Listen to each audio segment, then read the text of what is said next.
Are you worth replicating? Good morning. That's a tough question. My name's Jonathan. I'm excited to be here with you this morning. That's my challenging thought for you. It's something that was a question I asked myself probably about a year or two ago, probably about 2 years at least now, is am I worth replicating? Or in other words, if there was more of Jonathan in the world, or in Baltimore, or in this workplace, would it be a better place? Would the workplace flourish if more people acted and behaved and worked like I did?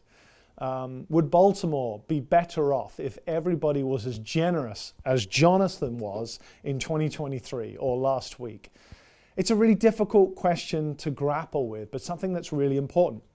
For so long, hundreds of years, Christians have been mostly defined by what they believe in, which is called an orthodoxy, having correct belief. And there's nothing wrong with that. We should have correct beliefs. We should aspire to chase after good epistemology or good truth, good sources of knowledge. We should want to hear from the Holy Spirit and gain insight and wisdom and understand what are the things that I should believe in and what are the things that I currently believe in that maybe I need to let go of or maybe I need to put down. And all of that is wonderful. But we are also judged not just on what we believe, but the Christian walk is also judged on how we believe it. In other words, how does what we believe become expressed in our actions and in our life and with our hands and with our feet? In other words, it's one thing to say, yeah, love your enemies. It's a very different thing or another thing to walk that walk, to actually love that person who you despise in the workplace, or to love that person who has bullied you in school and left you with some kind of trauma that you're still dealing with today. That is a very different thing. That is an orthopraxy, correct action or correct practices that we have to get right. And so the question, are you worth replicating, isn't so much a question of do you have right beliefs? It's about how do you live your life and how do you walk on this earth? And is that worth replicating?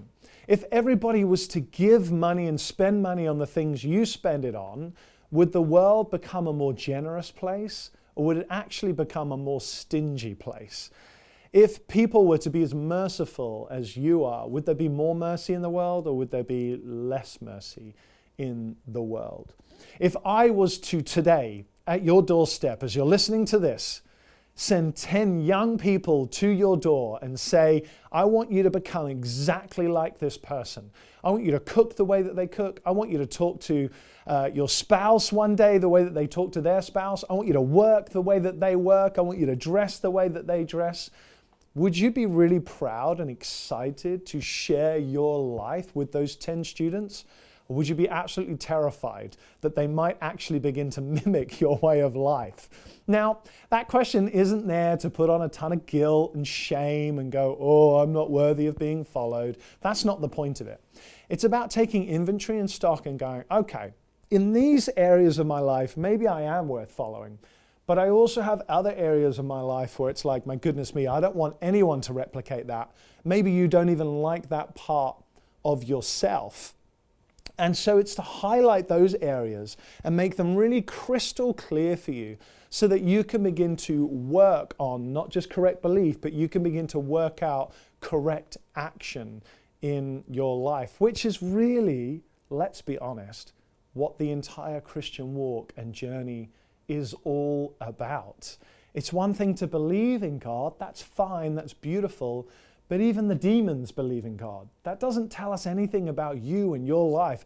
Just because a demon believes in God, I would never say, yeah, follow their lifestyle. That's a terrible idea. So correct belief, important, but correct living, you could argue or make the case, maybe even more important. So what areas of your life right now are you doing really well in?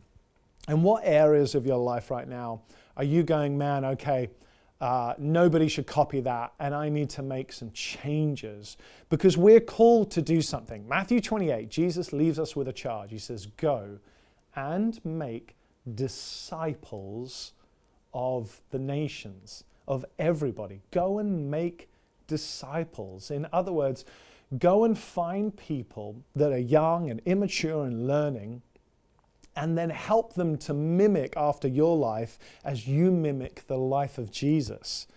But if we're not mimicking the life of Jesus, we can't ask somebody to then follow us and do that. We can ask them, but it's not wise because it might end up in a lot of disrepair. So what areas of your life right now mimic Jesus really well? And what areas of your life right now don't really mimic Jesus? Maybe we need to address those and look at those. We can look at them kindly.